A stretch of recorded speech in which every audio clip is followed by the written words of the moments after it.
Val, and today I'm going to tell you something very, very shocking, and that is that saturated fat is not the cause of heart disease. I know, you think I'm crazy because your doctor told you to stay away from anything with saturated fat, but I'm here to give you some facts that will show you how it's not the saturated fat that's causing all this heart disease, but it is the packaged, processed, sugar, refined foods that everyone is eating that is really causing an increased percentage in heart disease in our country today. So the simple fact is that before 1920, the incidence of heart disease was very, very low. And not until about 1950 did we see this increased rate of heart disease. I mean, I think the percentage now is heart disease kills 40% of the population, and that actually must be an old statistic. I'm pretty sure that it's a lot higher than 40% right now. So what happened between 1920 and 1950 that caused this increase in heart disease? Now, if the truth is that saturated fat is what's causing heart disease, we would assume that people now eat more saturated fat during that time. But actually, I have some interesting facts that came straight out of Sally Fallon's great book, Nourishing Traditions. And this is what she writes.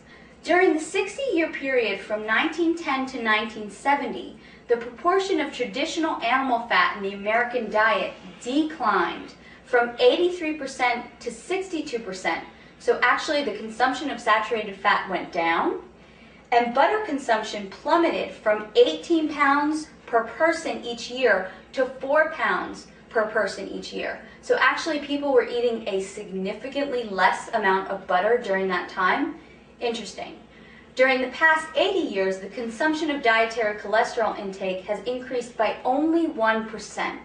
So if this is true, and actually people are eating less saturated fat, they're eating less butter, and they're not eating very much more cholesterol, how could that be the cause of this increased heart disease?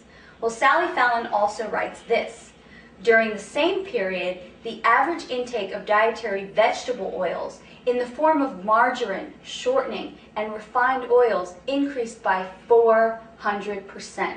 This is significant. Once we started eating these refined oils, the incidence of heart disease drastically increased. She also says the consumption of sugar and processed foods increased by 60%. And I truly believe this is only one piece of the research. People are eating way too many processed fake foods, tons of processed carbohydrates, tons of sugar, and even in my own practice, when I've decreased these foods, people become much, much healthier.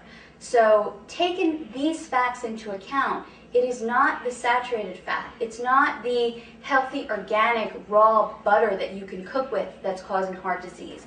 It's not the unrefined organic coconut oil, it's not the natural grass-fed beef. These things are okay. And it's not the egg yolk that's giving you high cholesterol. It's these processed foods, it's cakes, it's cookies, it's tons of pasta, tons of bread that's causing the incidence of disease. To find out more information on how to take back your health and put together your own healthy meal plans, visit my website today.